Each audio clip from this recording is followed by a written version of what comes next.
Hello, fans of the Dino Guy. You may notice that I am not the Dino Guy. This is because it is April Fool's, and I have uploaded a foolish April video to the Dino Guy's YouTube channel, where I have deceitfully tricked you into watching a video about why Pseudosuchians are in fact cooler than dinosaurs, because it is me, the Pseudosuchian guy. Uh, Jokes aside, I'm Dryptosaurus. Uh, and I study paleontology. I make YouTube videos about it sometimes, but here I am appearing on the Dino Guy's channel to explain to you the top 10 reasons, one for each digit of the Pseudosuchian forelimb, why Pseudosuchians are cooler than dinosaurs. Explosion. Awesome. For those of you who don't know, Pseudosuchians are the group of reptiles that include basically anything closer related to a crocodile than a bird, which is to say they include crocodiles. The word actually means in Latin false crocodiles, but true crocodiles are false crocodiles. One more layer of trickery for this foolish April 1st holiday. Yes. Number 10. Oh, I love these PowerPoint transitions. They're so fun. An incredibly diverse group of animals. They really do everything except fly. We have guys like Gavialis gangeticus, who is sitting above me right now. That's a long-snouted fish-eating ambush predator, kind of like Spinosaurus, if you want to go there. We have folks like this very, very interesting Nile crocodile who is burrowing. Crocodilians do burrow very frequently. We have terrestrial running predators like Crocodylus rhombifer above me right now. Then we have some that swim out in the open ocean, and some that even live in caves. There's cave-dwelling crocodiles. And one thing that you might have noticed is the great plot twist, which I have laid out before you. The twist being that those are all members of the 26 extant species of Pseudosuchian, give or take. There's like between 26 and 30, depending on who you ask. It's a big mess. We don't really know how many species of crocodilians there are. But crocodilians are just one of the many groups of Pseudosuchians, and they are so diverse already. So when you're looking at just this little teeny tiny packet of modern crocodilians, you're looking at this huge untapped web of extinct ecological diversity that really gives you just a little bit of a taste into the wonderful and bizarre animals that these guys are. They've been around just as long as the Avametatarsalia have been. They're older than the dinosaurs, and they have done so much with their evolutionary history. Reason number 9. Oh, these PowerPoint transitions are so funny. I can't take myself seriously. Reason number 9, they can change color. Pseudosuchians can change color. Birds are dinosaurs, and they do fun stuff with their color. Trust me, I know. I've done bird research. Birds are great. Full stop. They're cool. But birds can't change color. Pseudosuchians can change color to blend into their background. And in the right side here, you can see I got a couple crocodiles. And this is, I forget the name of the paper, but I'll link it. But crocodiles change color to blend into their background, which is so cool. That's not something that we know any dinosaurs could have done. Not counting the Indominus rex, which, if it was up to me, if you made the Indominus rex like a giant Rauisuchid or some other big meat-eating Pseudosuchian, you wouldn't even have to make it a hybrid, because maybe it could already do this. That's contentious. I don't know if the ability is that old, but we do know that it exists in modern crocodilians, so it's plausible speculation. Number 8, PowerPoint transition. Pseudosuchians did it first. What is it, do you ask? Well, a lot of things, just about everything, among archosaurs anyway. First, Pseudosuchians are the oldest archosaurs. The oldest archosaurs we know about are Pseudosuchians. They are the Tenosauricids, which are a ancient group of Pseudosuchians that look super cool and super freaky. They were the first to be giant bipedal land predators. They were the first archosaurs to do the ankylosaur thing, which is to say cover their body in giant plates of bone and eat plants and look awesome. That guy's called Desmatosuchus. They're the first archosaurs to develop beaks. Super early in their evolutionary history, Pseudosuchians split off into a variety of different groups, and one of them ended up developing beaks, like this lovely Suncelosuchus right here. They're the first archosaurs to have a cool, awesome sail. This guy is Dinosaurus. I made a video about how Dinosaurus is cool and interesting for all the same reasons that Spinosaurus is cool or interesting. So, Dino Guy fan base, I know you guys like Spinosaurus, presumably because you're following the guy who also likes Spinosaurus. Dinosaurus is a really, really cool animal. And it's also got a very, very complicated history, and it's very fragmentary, and it's very debated about what it was like and how it lived, because, much like early findings of Spinosaurus, 99% of what we know about this animal is right here. They also have the oldest example of social behavior in any vertebrate ever, which is this guy, Dicuriosuchus. Now, it's called Dicuriosuchus because that means 10 crocodiles. There's 10 of them, and they're all found lying in a bone bed together without any transportation. And that is, as far as I'm aware, the oldest example of terrestrial vertebrates hanging out together in a group, and presumably dying together in a group. And they were all quite young. They were grouped together based on their age rather than based on like familial lineage, potentially. So they were doing a very similar thing to sauropods, which we also find in kind of age-based burial sites. Number 7. Is that 7? I think that's 7. 4 and 3 is 7. Yeah. They don't pay me to count. Pseudosuchians are really good for biostratigraphy. What is biostratigraphy, do you ask? Well, when we're out in the field doing paleontology, it's very, very expensive and difficult to bring any sort of equipment that would allow us to actually date that rock in the field right there. And sometimes it's just unfeasible to, because a lot of our dating is based on stuff like volcanic ash, and by measuring the amount of radioactivity in that volcanic ash and looking at the radioactive isotopes within it. So when we're actually sitting in a field site and we're trying to figure out how old the stuff there is as we're doing field work there, we typically rely on the actual fossils that we find within that formation that we can know the age of, to do what's called biostratigraphy and basically figure out how old those rocks could be.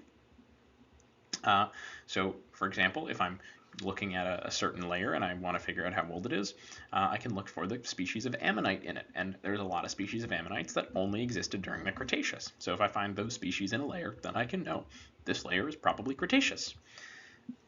Now, this method is obviously not foolproof. It's not the gold standard. Typically, that's radiometric dating. But if you're just going out to a field site and you want to vaguely know how old it is before you precisely date it, that's how we do a lot of it. Now, Pseudosuchians are really, really good for this. Phytosaurs are a group of Pseudosuchians from the Triassic that were exceptionally diverse, and they're so, so beautiful. There is contention about whether or not they're actually Pseudosuchians, but for the purpose of this list, they are. They always get grouped in with the Pseudosuchians, just because of how similar they are in terms of their anatomy. And they were everywhere in freshwater ecosystems and some terrestrial ones. They're giant predators. They look a lot like crocodilians, but they actually have nostrils on top of their heads like whales rather than down the front of the nose like crocodilians do.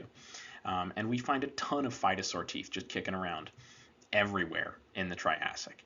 They are exceptionally diverse, and their teeth are also very unique. They have 2 different kinds of teeth in their mouth. They have these big fangs in the front and these little leaf-shaped teeth in the back, which is why they're called phytosaurs. That means plant reptile.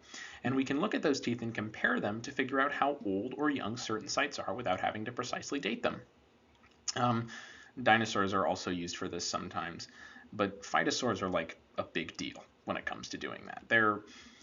They're pretty reliable and very well studied when it comes to their use as like date indicators.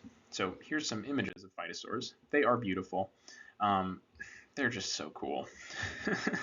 Ruchodon carolinensis is this little guy over here, Mystriasuchus. Some people think that Mystriasuchian phytosaurs might have even gone into marine ecosystems, but they're just beautiful and lovely, and they look superficially a lot like crocodiles, but they were really, really different. They might have even been warm-blooded. Here's another awesome phytosaur. These guys got really, really huge. All right, number 6. They have some really awesome teeth. I just think this is cool. Pseudosuchians have crazy, crazy teeth. This guy in the middle, I think, is Razandrongobe, is how you say it. That's another thing. Some of these guys have awesome names. Razandrongobe has these big crushing teeth that make it look almost like a tyrannosaur. This guy on the right, this looks like a mammal skull, but it's not. It's a Pseudosuchian. It's called Pakasuchus, which means cat crocodile, because it has a teeth like a cat, but it's got these crushing molars in the back, and then these premolars, and then these giant canines. But it's a reptile. And then on the left, on the bottom here, obviously everybody's got to know, Caprasuchus. This guy's iconic. Look at those giant saber teeth right there. And then over here we got Smilasuchus, the pug crocodile. Very, very beautiful, very lovely animal. I actually have a Simasuchus skull cast that I use for outreach a lot because it's just so adorable. It really is a lovely, lovely animal. And then we have this guy up here. This is Ichardosuchus, and it has teeth that are these giant grinding squares for crushing, crushing difficult to eat food. So they just do some crazy stuff with their teeth that I think is very underappreciated. Number 5. That's 4. 5. There's my fifth finger. This thing, uh, it speaks for itself. This is the most ridiculous skull of any animal I've ever seen. I forgot that I actually put this in here, but this is from an animal called Stomatosuchus, and it looks ridiculous. Look at it. I I feel like I don't need to really mention much. I mean, it's a filter feeding crocodiliform. It just looks dumb, but it's got a charm to it, I think. Uh, okay, next next slide. Number 4. They have really awesome skin. The skin of Pseudosuchians in the modern day and in the fossil record is just exceptional. Bringing back Simasuchus again, it has these giant plates of bone that are bony scales that are fused together. These are also highly modified scales, these spines are. Um, if you look at the flukes on the tail that are used to help this animal move through the water, those are also modified bony scales called osteoderms. They also have these glorious and beautiful osteoderms on their back that are also providing armor, and they have such different arrangements depending on where you look in the fossil lineage, and even on different parts of the body. Another really cool thing that applies to some more modern Pseudosuchians is that the true crocodilians actually don't have any scales on their face. This pattern on the face that looks like scales is actually just kind of built up keratin that wrinkles over time. It's the same stuff that your fingernails are made out of, and it gets pushed out onto the face to form these very superficially scale-like plates of armor.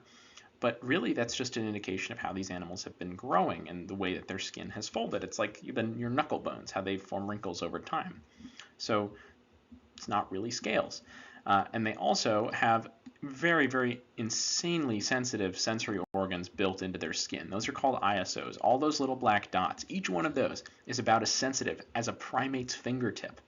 So if you could imagine just having amazing sensory capability on their face. And also, each one of the scales in the rest of the body also has one of those ISOs. So their skin, not just for show, not just for protection, but it's a very, very complex and important sensory organ. It's just really, really amazing how sophisticated and how like specialized Pseudosuchian skin is, and how different it is throughout history and on different parts of the body even. It also preserves in the fossil record so well because Pseudosuchian skin is often bony. It incorporates these big bony scales called osteoderms, which support scutes, which are those big chunks of tissue that sit on top of the osteoderms. And you can see here, this Prestosuchus has some really, really nicely preserved osteoderms on a row behind its neck. And this Eocene crocodile from the Green River Formation has osteoderms all preserved by its back. So we can know a pretty significant amount about what these animals look like externally because parts of their skin are made of bone, and that gives us a really, really good idea of how they might have looked, which is always really cool to see. Number 3. So another really cool thing about Pseudosuchians is that their fossil record is exceptional. They are not as diverse as dinosaurs. There are simply not as many species of them. Dinosaurs get around. There are 30 living species of Pseudosuchians and around 10,000 living species of dinosaurs.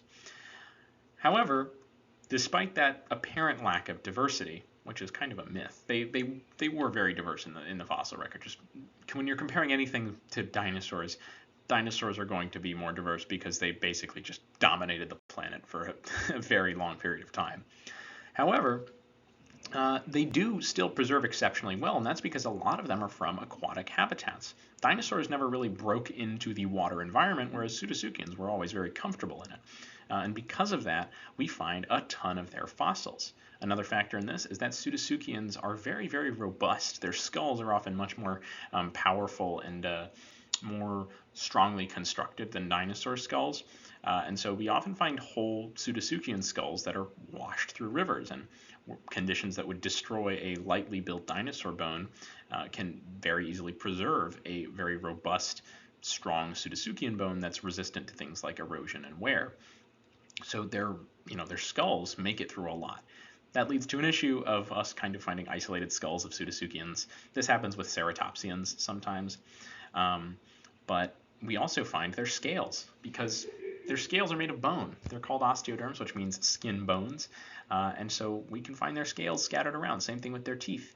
And they're exceptionally common, which is always really nice to see. You walk through some Eocene site and you find little osteoderms sticking out everywhere, and you get a little sign that the crocodilians were here, which is always cool. Some of them are literally cooler than dinosaurs. At some point during their natural history, no one precisely knows where, but these guys re-evolved ectothermy. Pseudosuchians started out as a warm-blooded group, just like the dinosaurs did, but eventually they ended up not wanting to do that. So modern Pseudosuchians and many of their closer relatives are actually cold-blooded. Now I say cold-blooded in air quotes because they're really not that cool, but what they are doing is managing their body temperature in a much more efficient way. They're not relying on their metabolism to keep them heated up. This is mainly an adaptation to semi-aquatic ambush predation, which is basically fancy science talk for sitting in a puddle for hours or potentially days and waiting for something to come by. Two things help with that. One, spending less energy keeping yourself hot, and spending less oxygen while you're underwater. So another really cool adaptation that they have for this is that they can actually send their low oxygen blood around for another lap before it goes back to the lungs. They can redirect blood away from the lungs when it goes through the heart, which saves them a lot of oxygen when they're hiding underwater. Pseudosuchians are just really, really good at being super, super efficient with the energy that they get, which is important for an ambush predator. However, Pseudosuchians still can get pretty hot. A lot of our modern Pseudosuchians would be categorized as cold-blooded, and indeed, many people consider them to be cold-blooded. That does not, however, correlate to them having fluctuating body temperatures like a lot of smaller species of reptile. Pseudosuchians can keep a very, very stable body temperature kind of just by existing. For example, giant saltwater crocodiles like this guy below me, Lolong, who weighs around 1,000 kilograms, change their body temperature by only around 1 degree Celsius per day. Now, that average body temperature does jump up and down with the seasons to maintain efficiency, but it does show that these guys are running relatively hot and they're consistently more warm than their environment, which is really cool that they've kind of cheated their way into having a warm internal body without burning the calories necessary to maintain that warm internal temperature like an endotherm would. Reason why I think Pseudosuchians are cooler than dinosaurs. There's just a lot more to learn about them. Not to say that dinosaurs by any means are well explored, but comparatively speaking, we know so little about Pseudosuchians. It's actually kind of crazy. A lot of their quirks of their phylogeny are being worked out even with the living species. We have a lot of really long-standing mysteries and active debates about what Pseudosuchians were like.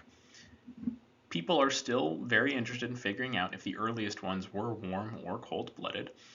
I lean to warm, but there's wiggle room either way. People debate whether or not Phytosaurs should even be included within the group. We don't know how one of the living genera of Pseudosuchians breeds at all. It's never been observed breeding in any capacity, and it's called Themistoma. People also don't know what Themistoma is, or at least they're not settled on it.